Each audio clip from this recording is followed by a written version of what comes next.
मौत की दस्तक। और वो अजनबी। शहर की जगमगाती रोशनियों से दूर, एक सुनसान गोदाम के पीछे, गोलियों की गड़गड़ाहट सन्नाटे को चीर रही थी। पकड़ो उसे, आज केएस जिंदा नहीं बचना चाहिए। एक भारी बेरहम आवाज गूंजी। कार्तिक शौर्य, जिसे दुनिया एक रईस बिजनेसमैन मानती थी, इस वक्त एक टूटी दीवार के सहारे खड़ा था। उसकी काली शर्ट खून से लथपथ थी। हाथ में पकड़ी गन खाली हो चुकी थी। उसकी आंखों में डर नहीं था, बल्कि दहकती हुई आग थी। वो केएस था, माफिया की दुनिया का वो बेताज बादशाह जिससे मौत भी मिलने से पहले इजाजत मांगती थी। लेकिन आज अपनों की गद्दारी ने उसे इस हाल में ला खड़ा किया था। तभी पास की झाड़ियों में हलचल हुई। कार्तिक चौकन्ना हो गया। उसने जेब से एक छोटा चाकू निकाला, वार करने के लिए तैयार। लेकिन सामने कोई गुंडा नहीं था। वहां एक दुबली पतली लड़की खड़ी थी, हाथ में टॉर्च और चेहरे पर साफ छलकती घबराहट। आप ठीक तो हैं? लड़की की आवाज कांप रही थी। कार्तिक की पकड़ ढीली पड़ गई। उसकी नज़र लड़की के गले पर गई। एक चांदी का लॉकेट, आधा टूटा हुआ, दिल के आकार का। तभी तेज बारिश शुरू हो गई। कार्तिक की आंखें भारी होने लगीं। होश साथ छोड़ रहा था। बस इतना महसूस हुआ कि उन नाजुक हाथों ने उसे सहारा दिया है। घबराइए मत, मेरी साइकिल पीछे खड़ी है, मैं आपको पास के क्लिनिक ले जाऊंगी, लड़की बोली। वो उसे घसीटते हुए ले जाने लगी। 2 हफ्ते बाद, रायचंद हवेली। तू अभी तक तैयार नहीं हुई पनौती? तुझे पता है आज कौन आ रहा है? अनिका की चाची ने उसका हाथ जोर से मरोड़ते हुए चिल्लाया। अनिका की आंखों में आंसू भर आए। चाची, मुझे शादी नहीं करनी, उसने भर्राई आवाज में कहा। चुप कर, चाची चीखी। शहर के सबसे बड़े बिजनेसमैन कार्तिक शौर्य का रिश्ता आया है तेरे लिए। लोग कहते हैं वो पत्थर दिल है, पर हमारे कर्ज उतारने के लिए तुझे उसी पत्थर से टकराना होगा। चाचा ने गुस्से में डाइनिंग टेबल पर हाथ मारा। अनिका चुप रह गई। उसे क्या पता था कि जिस शख्स की जान उसने उस रात बचाई थी, वही आज उसका हाथ मांगने आया है। पर एहसान चुकाने के लिए नहीं, बल्कि बदला लेने के लिए। मैरिज हॉल, सौदे की शादी। कार्तिक काले सूट में, बेहद हैंडसम और उतना ही खौफनाक। आंखों पर काला चश्मा, चेहरे पर कोई भाव नहीं। उसने अनिका की तरफ एक बार भी ठीक से नहीं देखा। अनिका घूंघट में लिपटी, कांप रही थी। फेरे पूरे हुए। जैसे ही रस्म खत्म हुई, कार्तिक अनिका के कान के पास झुका। उसकी आवाज ठंडी और जहरीली थी। मुबारक हो मिसेस शौर्या। तुम्हारे परिवार ने जो मेरे साथ किया है, उसकी सजा अब तुम काटोगी। नर्क में तुम्हारा स्वागत है। अनिका का दिल जोर से बैठ गया। उसने तो बस एक घायल इंसान की जान बचाई थी। उसे क्या पता था कि वो एक ऐसे शैतान से शादी कर रही है जो उसकी रूह तक जलाने की कसम खा चुका है। अभी तक कार्तिक ने अनिका का चेहरा ठीक से नहीं देखा था, और अनिका को ये नहीं पता था कि उसका पति वही घायल अजनबी है। अगले अध्याय में, सुहागरात के दिन, जब कार्तिक पहली बार अपनी पत्नी का चेहरा देखेगा, क्या वो उसे पहचान पाएगा? अनिका के परिवार ने ऐसा क्या किया था कि कार्तिक पूरे खानदान को तबाह। सुहाग रात का सन्नाटा और अनजाना सच। शौर्य मैंशन जो दिखने में किसी महल जैसा था, लेकिन अनिका के लिए वो एक सोने का पिंजरा था। कमरे की सजावट फूलों की खुशबू से महक रही थी, पर अनिका का दिल किसी अनहोनी के डर से बैठा जा रहा था। अचानक दरवाज़ा खुलने की आवाज़ आई। कार्तिक अंदर आया। उसने अपनी टाई ढीली की, कोट उतारकर सोफे पर फेंक दिया। उसकी चाल में एक अजीब सी क्रूरता थी। कुछ पल का सन्नाटा, फिर कार्तिक बोला। उसकी आवाज़ ठंडी और आदेशात्मक थी। घूंघट उठाओ। अनिका के कांपते हाथों ने धीरे धीरे घूंघट हटाया। जैसे ही उसका चेहरा सामने आया, कार्तिक की नज़रें उसकी बड़ी बड़ी डरी हुई आंखों पर टिक गईं। एक पल के लिए कार्तिक को लगा जैसे उसने ये आंखें पहले कहीं देखी हैं, लेकिन तभी उसे रायचंद परिवार का चेहरा याद आ गया, जिन्होंने उसके बिजनेस सौदे में गद्दारी की थी। वो आगे बढ़ा तो उसके होठों पर कड़वी मुस्कान आई। तुम हो वो पनौती जिसकी चर्चा तुम्हारे घरवाले करते थे। कार्तिक ने उसका ठुड्डी पकड़कर जोर से ऊपर उठाया। तुम्हारे पिता ने जो मेरे पैसे डुबोए हैं, उसकी आवाज़ में जहर था। उसकी कीमत अब तुम अपनी पूरी जिंदगी इस घर की दासी बनकर चुकाओगी। अनिका की आंखों से एक आंसू फिसलकर कार्तिक के हाथ पर गिर पड़ा। भर्राई हुई आवाज में उसने कहा, मेरे पिता ने क्या किया मुझे नहीं पता, पर मैंने कभी किसी का बुरा नहीं चाहा। कार्तिक का गुस्सा भड़क उठा। झूठ, वो चिल्लाया। तुम रायचंद हो और तुम्हारे खून में ही गद्दारी है। तलाश का वो निशान। गुस्से में कार्तिक मुड़ा और अलमारी से अपनी दवाइयां निकालने लगा। अचानक उसके पुराने जख्म में तेज दर्द उठा, वही जख्म जो उस खूनी रात उसे मिला था। दर्द के मारे उसके हाथ से कांच का गिलास छूटकर जमीन पर गिर गया। छनन। अनिका बिना सोचे उसकी ओर भागी। संभल कर, आपको चोट लग जाएगी। वो नीचे झुकी और उसी पल उसके गले में लटका चांदी का टूटा हुआ लॉकेट कार्तिक की आंखों के ठीक सामने आ गया। कमरे की तेज रोशनी में वो लॉकेट चमक उठा। कार्तिक के दिमाग में बिजली सी कौंधी। फ्लैशबैक। हिम्मत मत हारिए, मैं आपको कुछ नहीं होने दूंगी। बारिश, अंधेरा और वही टूटा हुआ लॉकेट जो उसकी धुंधली आंखों ने आखिरी बार देखा था। कार्तिक का हाथ हवा में ही रुक गया। उसने झटके से अनिका का हाथ पकड़ा और उसे अपनी ओर खींच लिया। इस बार उसकी आवाज में नफरत कम, बेचैनी ज्यादा थी। ये लॉकेट कहाँ से मिला तुम्हें? ये मेरी माँ का है। फिर डरी हुई नजर से बोली, क्यों? कार्तिक उसे घूरता रहा। उसे याद आया, उस रात उस लड़की ने अपना चेहरा दुपट्टे से ढका हुआ था। उसका दिल जोर से धड़क उठा। क्या ये मुमकिन है? क्या जिसने उसकी जान बचाई वही रायचंद परिवार की बेटी है? एक नई उलझन। अचानक कार्तिक ने उसे झटक कर दूर कर दिया। उसका दिमाग सुन्न हो चुका था। वो जानता था उस रात वो अपनी पहचान छुपाकर माफिया KS बनकर वहां था। अगर वो अनिका से सवाल करता तो उसे अपना दूसरा चेहरा भी उजागर करना पड़ता। उसने अपनी भावनाओं पर पत्थर रखकर कहा, बाहर निकलो। फिर ठंडे स्वर में, आज से तुम इस कमरे में नहीं रहोगी। स्टोर रूम के पास वाला छोटा कमरा वही तुम्हारी जगह है। अनिका फूट फूट कर रोती हुई कमरे से बाहर निकल गई। उसे समझ नहीं आया, एक लॉकेट देखकर कार्तिक अचानक इतना क्यों बदल गया। कार्तिक खिड़की के पास जाकर खड़ा हो गया। बाहर अंधेरा फैल रहा था। उसने फोन उठाया और अपने वफादार साथी विक्रम को कॉल किया। विक्रम, उस रात की पूरी जानकारी निकालो। थोड़ा रुककर, जिस लड़की ने मुझे क्लिनिक पहुंचाया था, क्या वो अनिका रायचंद ही थी? उसकी आवाज में हुक्म था। मुझे कल सुबह तक जवाब चाहिए। फोन कट गया। कार्तिक की मुट्ठी कस गई। नफरत, एहसान और सच, तीनों के बीच वो पहली बार फंस चुका। सबूत और छुपा हुआ दर्द। रात के 3 बज रहे थे, पर कार्तिक की आंखों में नींद का नामो निशान नहीं था। वो बालकनी में खड़ा था, सिगरेट के धुएं के छल्ले बनाता हुआ। उसके दिमाग में बस वही टूटा हुआ लॉकेट और अनिका की डरी हुई आंखें घूम रही थीं। अचानक फोन बजा। स्क्रीन पर नाम चमका, विक्रम।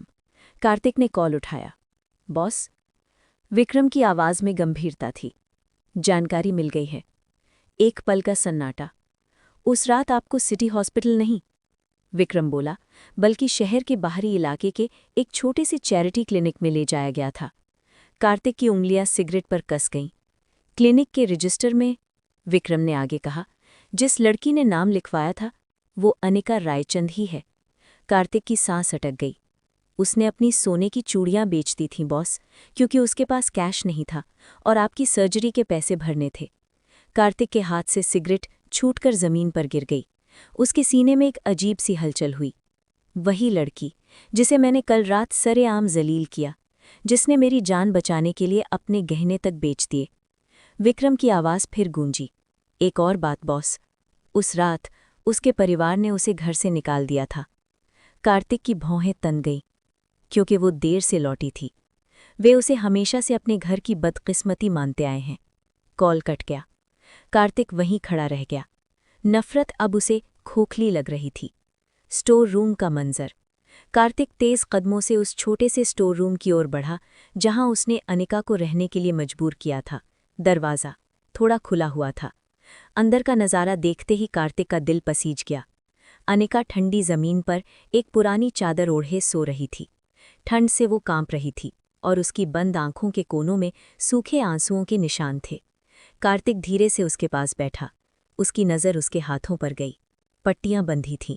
शायद जब उसने उसे घसीटा था तो वो खुद भी जख्मी हो गई थी।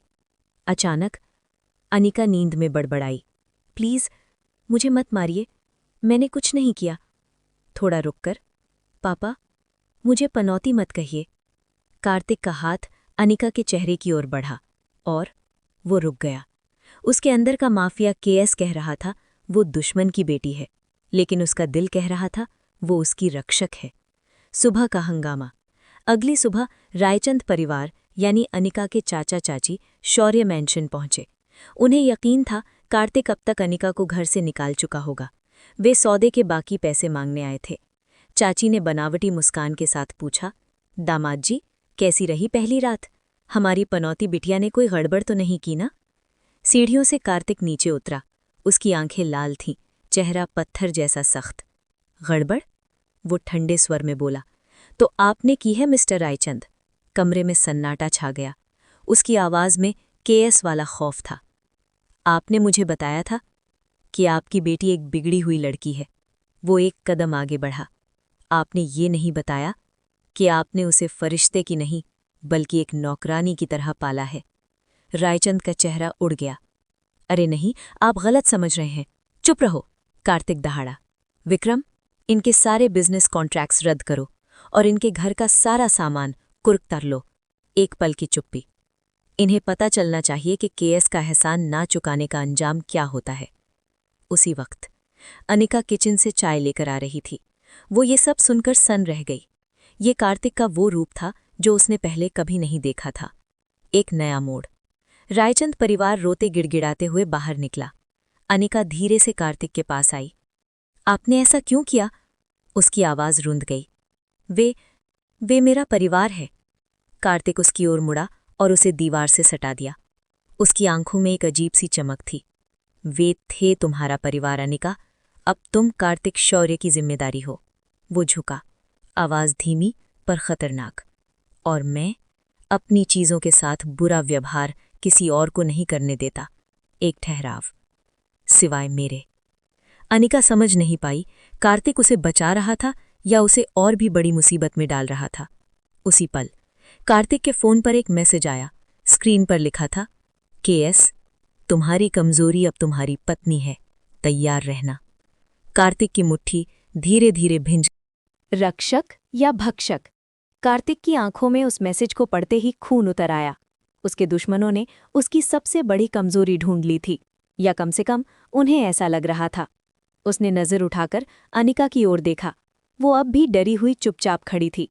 कार्तिक ने कठोर स्वर में कहा, आज के बाद तुम इस घर से बाहर कदम नहीं रखोगी। अनिका ने हिम्मत जुटाई। पर क्यों? मुझे अपनी सहेली से मिलने जाना था। कार्तिक का सब्र टूट गया। क्योंकि मैंने कहा है। वो दहाड़ा और कमरे से बाहर निकल गया। असल में वो गुस्से में नहीं था, वो डरा हुआ था।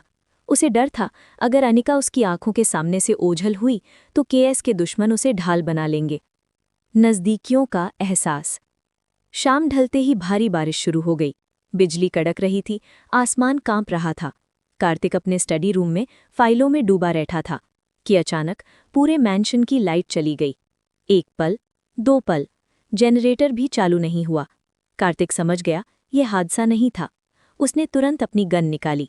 उसे अपनी फिक्र नहीं थी, फिक्र थी तो सिर्फ उस पनौती की जिससे वो नफरत करने का नाटक कर रहा था। वो अंधेरे में तेज कदमों से अनिका के कमरे की ओर बढ़ा। अनिका, कहाँ हो तुम? तभी एक चीख गूंजी। कार्तिक स्टोर रूम की ओर दौड़ा। अंदर अनिका अंधेरे में कोने में दुबकी हुई थी। हर बिजली की कड़क के साथ वो कांप उठती थी। जैसे ही उसने कार्तिक को देखा, वो दौड़कर उससे लिपट गई। प्लीज, सिसकती हुई बोली, मुझे अकेले मत छोड़िए, मुझे अंधेरे से बहुत डर लगता है। कार्तिक के हाथ हवा में जड़ हो गए। उसकी उंगलियां अनिका के बालों को सहलाने के लिए तड़प उठीं। धीरे से उसने अपनी बाहें उसके चारों ओर लपेट लीं। उस पल वो ना कोई क्रूर माफिया था, ना घमंडी बिजनेसमैन। वो बस एक इंसान था जो उस लड़की को सुकून देना चाहता था जिसने उसकी जान बचाई थी। वो उसके कान के पास फुसफुसाया, मैं यहाँ हूँ, कोई तुम्हें हाथ नहीं लगाएगा। पहला हमला। अचानक कांच टूटने की आवाज आई। कार्तिक सतर्क हो गया। दुश्मन घर के अंदर थे। उसने झट से अनिका का हाथ पकड़ा और उसे एक अलमारी के पीछे छुपा दिया। यहीं रहना, जब तक मैं न कहूं बाहर मत आना। अनिका ने डरते हुए उसका हाथ थाम लिया। कार्तिक, आपकी जान को खतरा है। कार्तिक ने उसके हाथ पर हल्का सा दबाव दिया।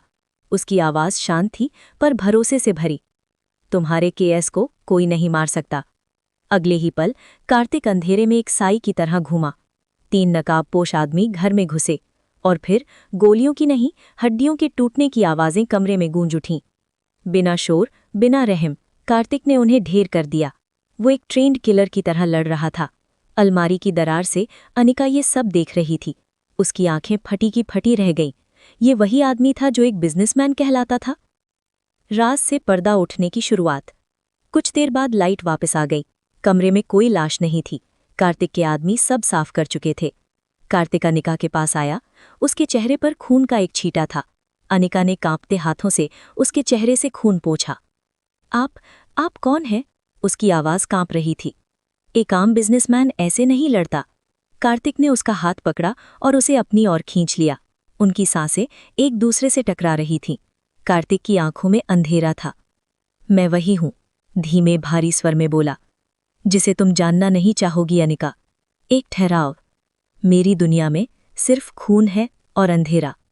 अनिका ने उसकी आंखों में झांका। फिर आपने मुझे क्यों बचाया? आप तो मुझसे नफरत करते थे। कार्तिक के पास कोई जवाब नहीं था। वो ये नहीं बता सकता था कि वो उसका कर्जदार है। कुछ पल चुप रहकर उसने सिर्फ इतना कहा, क्योंकि तुम मेरी प्रॉपर्टी हो। एक पल की खामोशी। और मेरी चीज पर सिर्फ मेरा हक है। नकाबपोश महफिल और गहराता शक। अगली सुबह कार्तिक का बर्ताव फिर से बदल चुका था। रात की वो नज़दीकी जैसे कभी थी ही नहीं। डाइनिंग टेबल पर बैठते हुए उसने ठंडे स्वर में कहा, आज रात शहर के सबसे बड़े चैरिटी गाला में तुम मेरे साथ चलोगी। एक पल का ठहराव। तैयार रहना। अनिका ने धीरे से पूछा, पर क्या मेरा वहां जाना जरूरी है? लोग मुझे... कार्तिक ने बीच में ही टोक दिया, लोग तुम्हें मिसेस कार्तिक शौर्य के नाम से जानेंगे। उसकी आवाज़ सख्त थी। तुम्हारे परिवार ने तुम्हें जो नाम दिया था उसे भूल जाओ। कुछ ही देर में कार्तिक ने अनिका के लिए एक महंगा डिज़ाइनर नेवी ब्लू गाउन और हीरों का हार भेज दिया। जब अनिका तैयार होकर सीढ़ियों से नीचे उतरी तो कुछ पल के लिए कार्तिक की सांसें थम गई। वो किसी अप्सरा से कम नहीं लग रही थी, लेकिन कार्तिक ने अपनी भावनाओं पर काबू पाया। बिना कुछ कहे उसका हाथ थाम लिया। पार्टी और फुसफुसाहटे। गाला पार्टी में हर नज़र इसी नए जोड़े पर टिकी थी। बिजनेस की दुनिया के बड़े बड़े लोग कार्तिक के सामने झुक रहे थे। तभी वहां आया शेर खान, अंडरवर्ल्ड का नामी खिलाड़ी और कार्तिक का सबसे बड़ा प्रतिद्वंद्वी। उसने जहरीली मुस्कान के साथ कहा, बधाई हो शौर्य, आपकी पत्नी वाकई बहुत खूबसूरत है।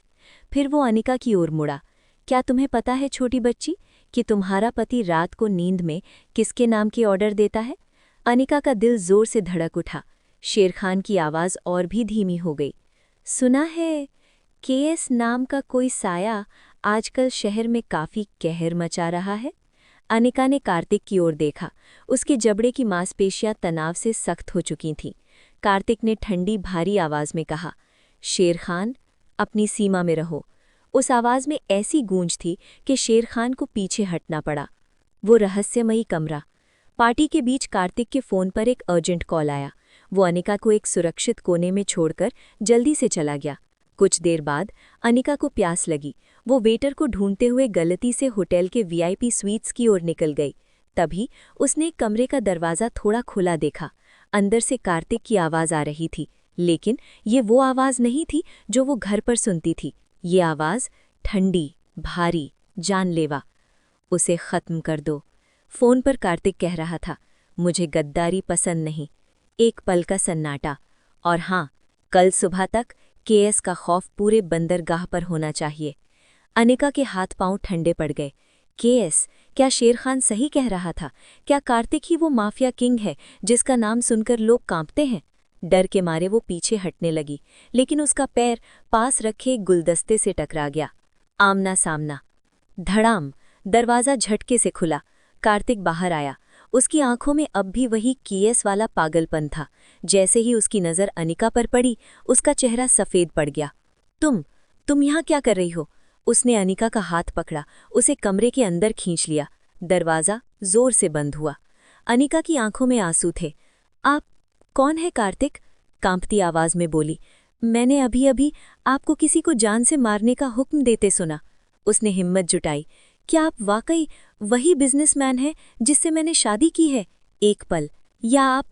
कार्तिक ने उसे दीवार से सटाते हुए दहाड़ा, या मैं क्या? अनिका की आवाज़ कांप उठी, क्या आप केएस हैं? कमरे में सन्नाटा छा गया।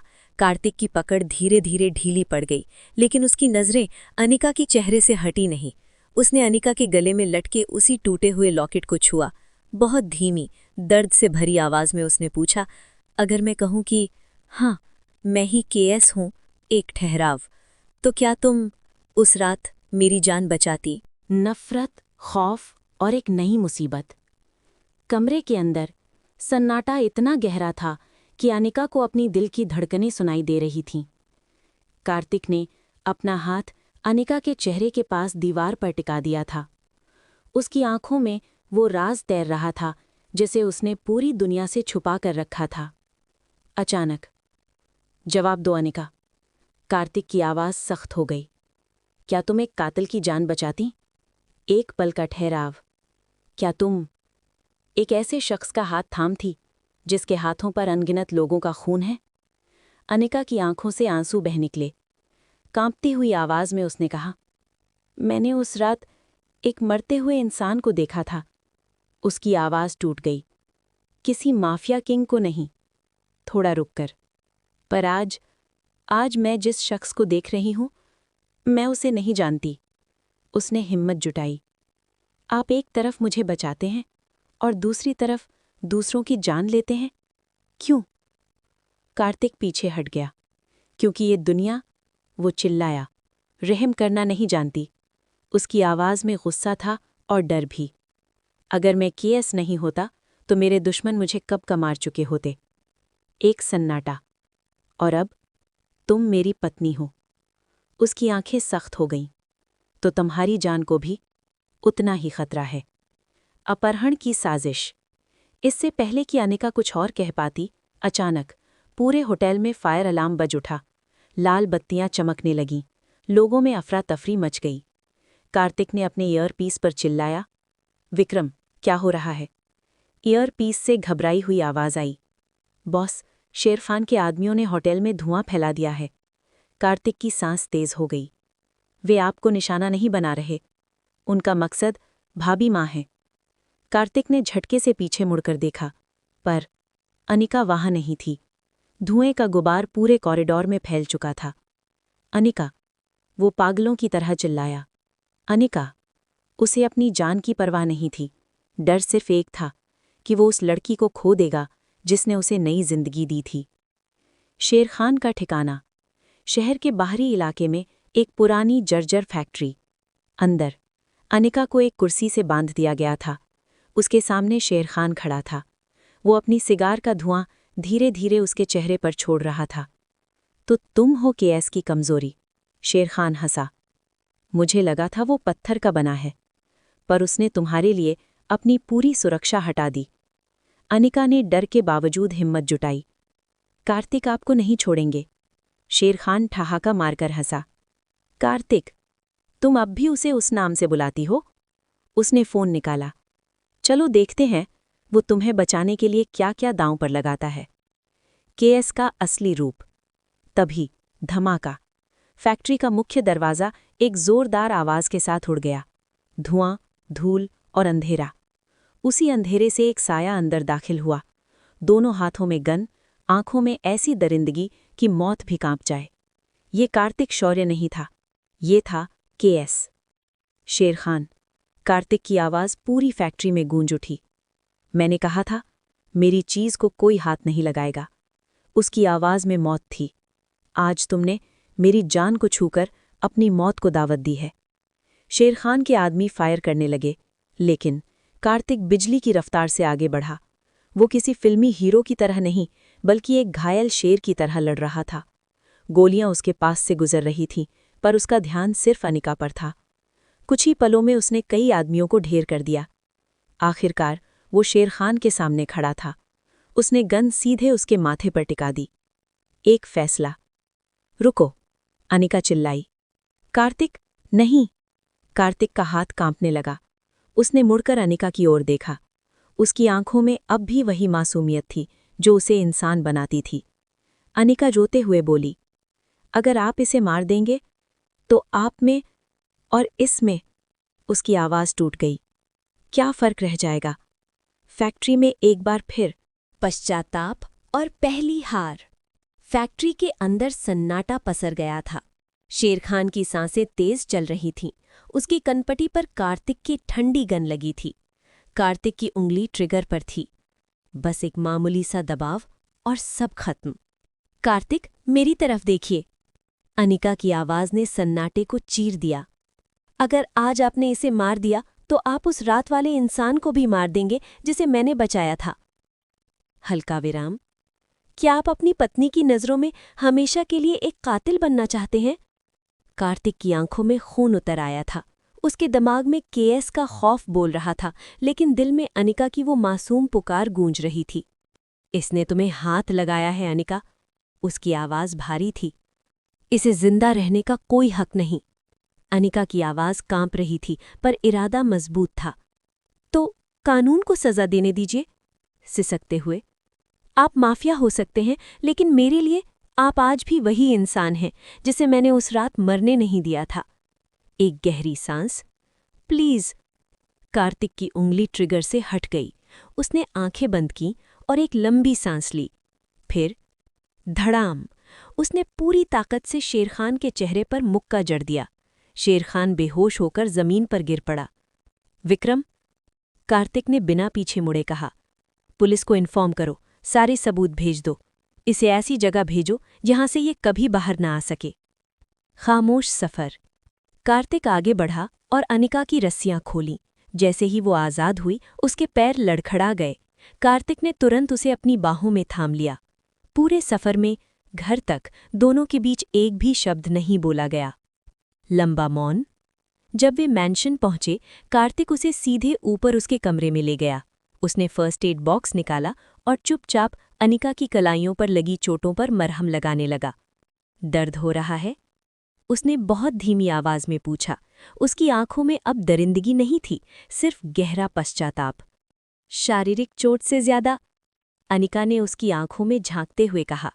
मन में डर लग रहा है कार्तिक। रुककर, आप कौन हैं? क्या ये शानदार घर, गाड़ियां खून के पैसों से आए हैं? कार्तिक रुक गया। उसने पट्टी रखी और अनिका के सामने जमीन पर बैठ गया। नहीं, उसकी आवाज थकी हुई थी। ये साम्राज्य मेरा पसीना है। हल्का विराम। मैं एक अनाथ था अनिका। माफिया की दुनिया में तब गया जब मुझे अपनी और अपने लोगों की रक्षा करनी थी। मैंने कभी किसी बेगुनाह का खून नहीं बहाया, कड़वी सच्चाई के साथ। लेकिन हाँ, मैं एक अपराधी हूं। एक अनप्रत्याशित मोड़। अनिका ने उसके चेहरे को अपने दोनों हाथों में लिया। आप अपनी जान बचाते बचाते खुद को खो चुके हैं। नर्म आवाज में। क्या आप केएस को पीछे छोड़कर सिर्फ कार्तिक नहीं बन सकते? कार्तिक जवाब देने ही वाला था कि नीचे हॉल से तेज शोर सुनाई दिया। विक्रम दौड़ता हुआ ऊपर आया। उसका चेहरा सफेद पड़ चुका था। बॉस, उसकी आवाज कांप रही थी। एक बहुत बड़ी गड़बड़ हो गई है। क्या हुआ विक्रम? अनिका भाभी के पिता। रुककर, उन्होंने जहर खा लिया है। सन्नाटा। पुलिस उन्हें गिरफ्तार करने पहुंची थी। आपके दिए गए सबूतों में उनका नाम भी शेरखान के पार्टनर के तौर पर सामने आया है। अनिका के हाथ से पानी का गिलास छूट गया। छन। जमीन पर गिरते ही टूट गया। उसके पैरों तले जमीन खिसक गई।